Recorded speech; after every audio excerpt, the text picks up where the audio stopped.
ดิฉันนางสาวจิตนาจำปาหอมรหัสนักศึกษา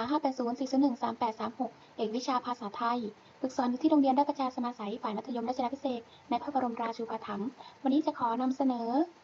สื่อการเรียนการสอนในรูปแบบของเกมออนไลน์นะคะ อย่างแรกก็คือเราต้องเข้าไปที่แอปพลิเคชันที่เราได้แชร์ลิงก์หรือว่า QR Code ให้กับนักเรียนนะคะ ในรูปแบบของเกมมันก็จะมีลักษณะแบบนี้นะคะ เมื่อเปิดเข้าไป ก็จะเป็นชื่อเกมนะคะ เสียงภาษาไทยใน WordWall นะคะ ที่สร้างขึ้นจากเว็บไซต์ของ WordWall นั่นเอง ก็ให้เราคลิกเข้าไปเล่นได้เลย เมื่อกดเข้าไปนะคะ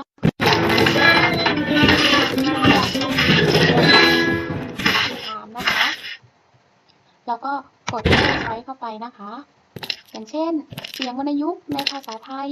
เสียงใดไม่ปรากฏรูปวรรณยุกต์ก็ตอบว่าเสียงอะไรอันนี้เป็นคำตอบที่ถูกต้องก็จะขึ้นเครื่องหมายถูกนะคะ ข้อต่อมาคำในข้อใดออกเสียงวรรณยุกต์เอกนะคะถ้าสมมติว่าตอบคำว่าถ้าผิดก็จะขึ้นลักษณะแบบนี้นะคะเป็นกากบาทสีแดงอย่าลืมว่าในการตอบคำถามทุกครั้งนะคะก็จะมีการจับเวลาอยู่ที่มุมบนด้านซ้ายมือนะคะอันนี้รูปกุญแจคือรูปข้อที่ตอบไม่ถูกไปเมื่อสักครู่นะคะเมื่อตอบไม่ถูกมันก็จะรับคำตอบเอาไว้เพราะฉะนั้นเรามาดูการจบเกมกันนะคะเมื่อเกมจบนะคะมันก็จะขึ้นคะแนนแล้วก็เวลาที่เราเล่นไปนะคะสำหรับวันนี้ก็ขอจบการนำเสนอเพียงเท่านี้ค่ะสวัสดี